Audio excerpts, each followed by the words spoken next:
हर साल पद्मश्री अवार्ड्स की एक लिस्ट आती है, लंबी सी लिस्ट। पर क्या ये बस कुछ नामों की एक सूची है या फिर कुछ और? असल में ये एक आईना है। ये दिखाता है कि एक देश के तौर पर हम किसे अपना हीरो मानते हैं, किन चीज़ों को अहमियत देते हैं।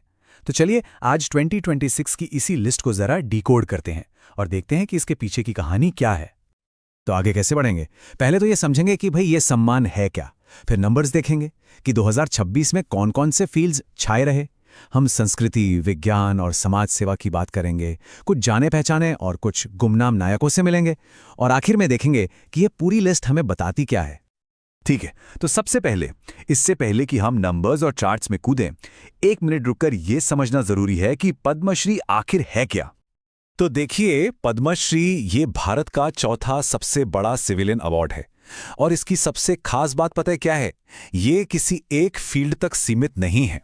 मतलब आप कला में कुछ कमाल कर रहे हों, साइंस में कोई नई खोज कर रहे हों, या फिर चुपचाप कहीं समाज सेवा में लगे हों, अगर आपका काम असाधारण है तो उसे यहां पहचान मिलती है।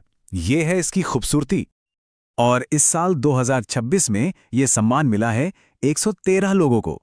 113! ये नंबर अपने आप में बताता है कि हमारे देश में टैलेंट की कोई कमी नहीं है ना? बस उसे पहचानने की नजर चाहिए।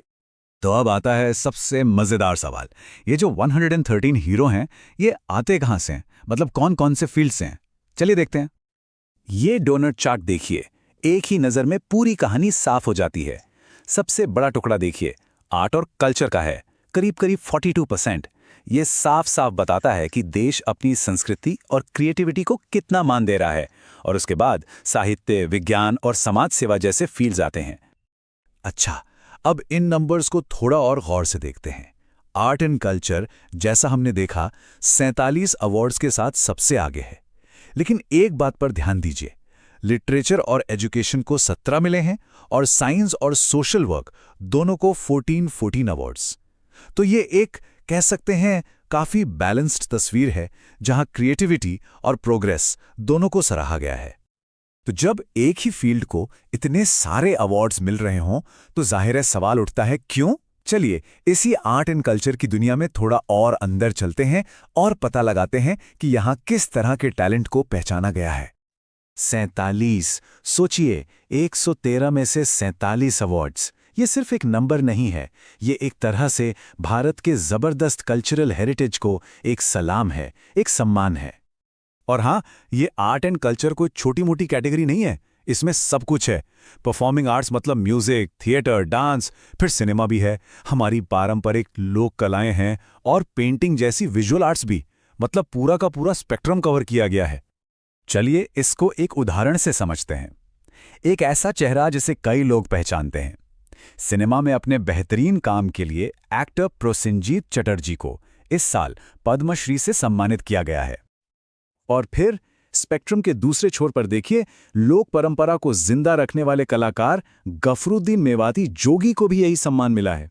ये एक कमाल का बैलेंस दिखाता है ना, कि कैसे ये अवार्ड्स मेन स्ट्रीम सिनेमा को भी पहचान रहे हैं और जमीनी स्तर की हमारी जड़ों से जुड़ी कला को भी। तो ठीक है, आर्ट और कल्चर तो किसी भी देश की आत्मा होती है, पर देश की तरक्की कुछ और पिलर्स पर भी तो टिकी होती है ना? तो चलिए अब उन फील्ड्स पर नजर डालते हैं जो समाज को आगे लेकर जाते हैं। ये बार चार्ट देखिए, एक बहुत दिलचस्प बात सामने आती है। साइंस एंड इंजीनियरिंग और सोशल वर्क दोनों को बराबर 14 अवार्ड्स मिले हैं, और मेडिसिन यानी हेल्थ केयर 12 अवार्ड्स के साथ ठीक पीछे है। तो इससे क्या पता चलता है? यही कि देश के लिए नई टेक्नोलॉजी जितनी जरूरी है, उतना ही जरूरी समाज के लोगों की भलाई भी है। जैसे साइंस की फील्ड में एक बड़ा नाम है ए.ई. मुथुनायगम। उन्हें स्पेस साइंस और इंजीनियरिंग में उनके योगदान के लिए यह सम्मान दिया गया। ये एक तरह से भारत के साइंटिफिक एम्बिशन को सलाम है। अब हेल्थकेयर की बात करें तो डॉक्टर आर्मीडा फर्नांडिस का काम वाकई प्रेरणा देता है। बच्चों के इलाज यानी पीडियाट्रिक्स और ह्यूमन मिल्क बैंकिंग में उन्होंने जो जबरदस्त काम किया है, उसके लिए उन्हें चुना गया। ये उन लोगों का सम्मान है जो समाज की सेहत को सीधे तौर पर बेहतर बनाते हैं। और हाँ, जब बात प्रोग्रेस की हो रही है, तो स्पोर्ट्स को कैसे भूल सकते हैं भला? क्रिकेट के मैदान पर धूम मचाने वाली हरमनप्रीत कौर भुल्लर को भी पद्मश्री मिला है। वो तो देश के लाखों युवाओं के लिए एक जीती जागती मिसाल हैं।